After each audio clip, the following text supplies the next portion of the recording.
Hey, this is Jamey with Stonemeyer Games, and today I'm going to talk about my favorite mechanism in Rallyman GT, a game that I played for the first time on Board Game Arena just last night. Here's what parts of the track look like on Board Game Arena. We played a 6-player game, took about an hour and a half. And it is a racing game. You're racing around a track. You're doing one loop of the track. The first player to cross the line is the winner, and then all other players, except for the last place player, get the chance to place somewhere by finishing the track as well. The core mechanism on your turn is that you are selecting dice in ascending order or descending order. You're kind of gearing up or gearing down as you race along this course, and you then have a really interesting choice, and this is my favorite mechanism of the game.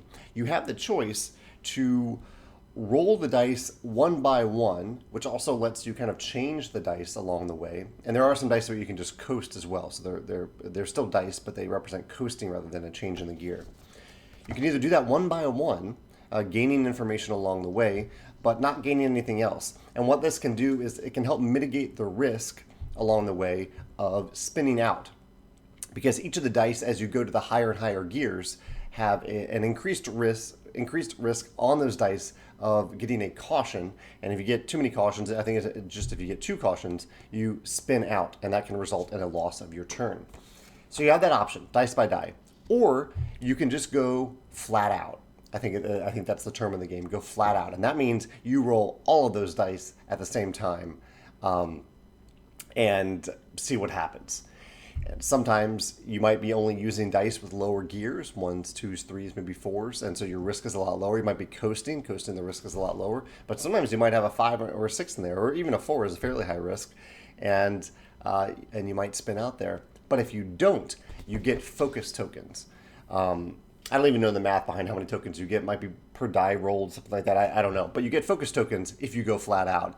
And the focus tokens can help you later when you roll dice one by one to help. And instead of actually even rolling the die, you just get to lock in the die. So if you have a die set on 4, the 4th gear, you don't have to roll that die at all. You can say, I'm going to lock it in. I'm going to use my focus dice to make sure I'm very focused at the point in time when I would roll this die, so I don't have to roll it. There's no risk there.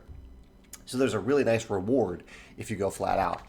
And what it leads to in the game are moments where you mitigate risk, but also moments where you roll the dice, where you go flat out, and those are moments where everyone is really paying attention to what you're doing, including yourself. It's a thrilling moment in the game, and I love thrilling moments in games like this. It's risky, and the risk is there that you will just spin out and lose a turn. It's a high risk, but it is really satisfying to have that moment where you just chuck all those dice here virtually in real life, real dice, and see what happens. So I really love the choice there. I love the choice between mitigating risk die by die or that moment, that stand-up moment of rolling all the dice and seeing what happens.